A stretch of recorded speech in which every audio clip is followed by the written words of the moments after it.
at Roseville Honda Motorsports. The Honda demo day or demo truck is out here on a gorgeous, absolute gorgeous Saturday morning here in Northern California.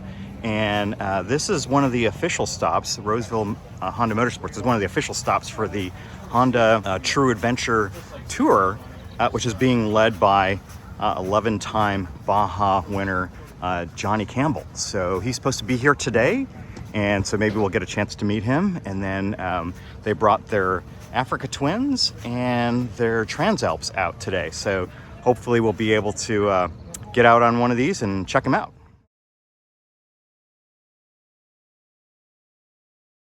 So while you're in drive, we'll go over the screens here, you can override the computer. This is downshift, this is upshift. There you go. So let's say you're automatic, you see a nice sweeper coming on, you might pop it down a gear, RPM's filled up, you go through, the computer takes back over it. If you press this one right here in the A&M, your dot key goes away, it means you're in full manual mode. Now you're responsible for shifting gears up and down. If you get your manual, so you come off the interstate, you come down to the end there and you stop.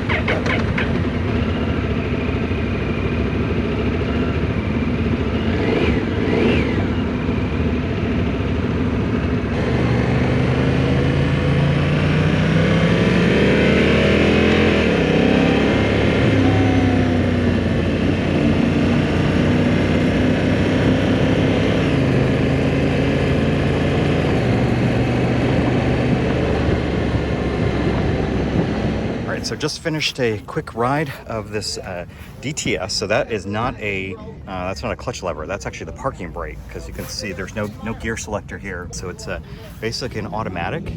Does all the shifting for you. There's little paddle shifters. There's the upshift. I think that's the downshift lever. And so it took a little while to get used to riding it, but once you got on it, it's actually pretty interesting. It's got good grunt. I wouldn't say it's a super fast bike, but it was really comfortable and it felt nice and light. The weight's probably down low, so it was a nice riding bike, nice comfortable seat, and ride height's fairly low because I was able to tiptoe, and I felt pretty easy tiptoeing it.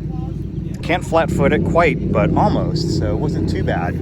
And then there's the different ride modes that you could set. So, they got gravel, city, different things. But in sport mode, it was actually quite nice. And it shifts pretty well. It's a little twitchy when you're going slow. So you just put it in the regular drive mode when you're going slower. But otherwise, pretty interesting. I think for a commuter, that'd be a great bike because you could just kind of put it in the drive mode and just kind of cruise along.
Just finished up my test ride on the Transalp, and it's really nice. It felt a little smoother than the Africa Twin that I was on earlier. I was just talking to Johnny Campbell, and he was saying that exhaust is a little throatier, and as you give it more throttle, it tends to vibrate a little bit more. But the Transalp was really nice, more of a traditional bike, so it doesn't have the DCT transmission.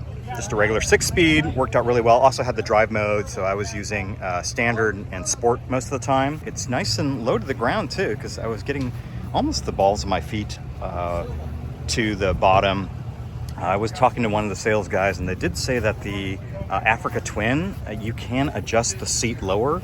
So it's up in the high position right now, but you can bring it down lower. You see this cutout. And then they have another seat for it that'll actually lower it almost 2 inches. So at 2 inches down, I could probably flat foot this with my 30-inch inseam. So anyway, those were the 2 bikes that we got to try out today at the Honda Adventure Tour Demo Day. It was a lot of fun. Got to meet Johnny, had him sign a little poster for me. So. All right, so I'm inside the dealership, and they got a couple bikes here that I wish they had out on the demo ride. One of them is this XR650L. Wanted to give it a try because, again, I want to try and do some more dirt riding this year, so I got to get myself a dirt bike. And they do have one that I considered, which was the XR150L. Really inexpensive, really small, nice little bike to get started off-road with. Like I said, it's fairly inexpensive, really low buy-in, but I kind of wanted to test it out first before I bought it, even though it doesn't cost very much. So that's interesting. I didn't know that they remade this, but it's a Super Cub 150, a Honda Super Cub 150. And that actually looks pretty cool for a retro bike. That'd be kind of neat just to ride around town. A little bit bigger than a scooter, so you'd be able to hopefully keep up with traffic a little bit better. I don't know any of the specs on it, but the price is right. Hopefully you can get a couple of bags on it, or a rack or something. We'll check it out. The dealer's got this, I wonder if it's on consignment, but it's a 2023.